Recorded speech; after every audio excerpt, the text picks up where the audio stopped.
Oh, onye nwe m Jizọs ka imeela.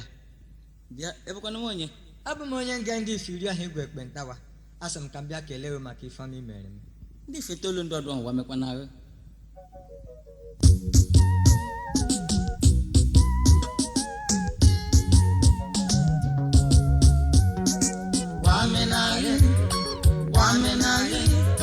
Wamenaye mkpụrụ onye olubịa Biko dịka itolu wamenaye nwanne m wamenaye mkpụrụ onye olubịa Biko dịka itolu wamenaye ndị ma wamenaye enyi m wamenaye mkpụrụ onye olubịa kelee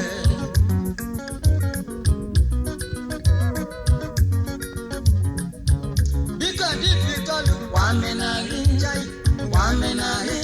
ewo wamenaye mkpụrụ onye olubịa Biko dịka itolu wamenaye ewo kpari wamenaye wamenaye mkpụrụ onye olubịa kelee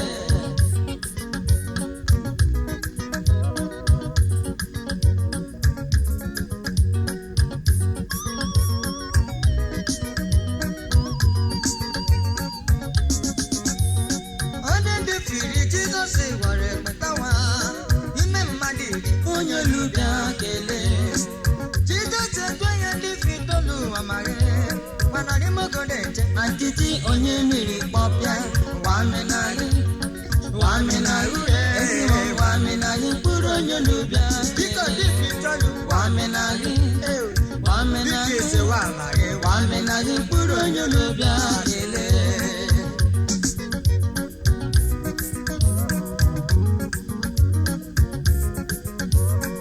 wamenaye ndetụ na-elere wamenaye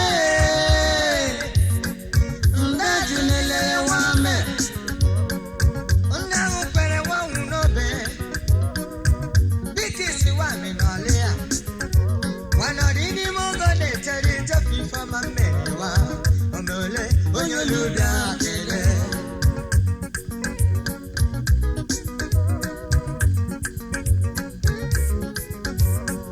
ụfọdụ bụ ndị Jehova rọrọ ọrụ ebube nwajụghị ikele Chukwu ndị ahụ napụtara n'ihe mberede okporo ụzọ were ekele ya ga-abụnye ya ebe ụfọdụ bụ ndị dị ungrateful human beings biko ka ngọzi gị otu n'otule ịmana ihe Chukwu na-eme wamenaghị biko isiwa amaghị wamenaghị onye olubịa kelee chai wamenaye brother wamenaye mkpụrụ onye olubịa biko dịka itolu wamenaye chai wamenaye isiwa amaghị wamenaye onye olubịa kelee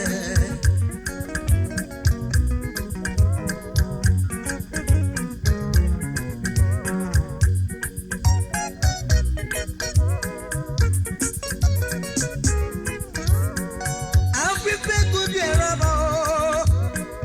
ịkpara ọgwa bụrụla nwa dibịa ndị ahụ m si gatụla n'ụwa ụwa mere ole onye olubịa kelee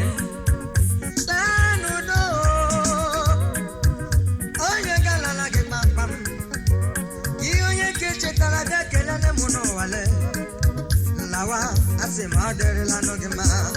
wamenaghị esewa amaghị ole onye olubịa kelee dịka itolu wamenaye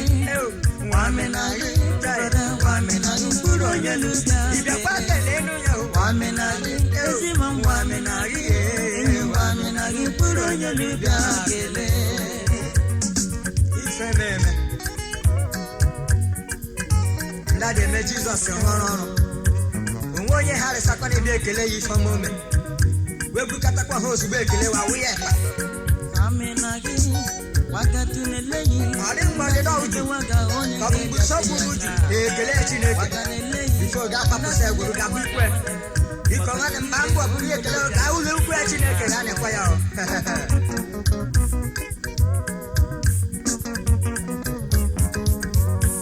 wamenaye ndetụ na-elere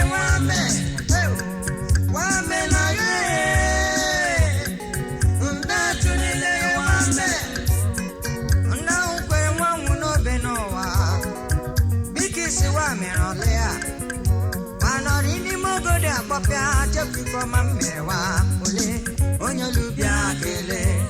wamene wamene wamene wamene wamene onye lubia kele wamene wamene wamene wamene wamene onye lubia kele eta kumoka chakwaluwa Jose Mwan osetilana Wamenage Ndatunile wame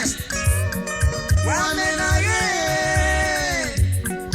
Ndatunile wame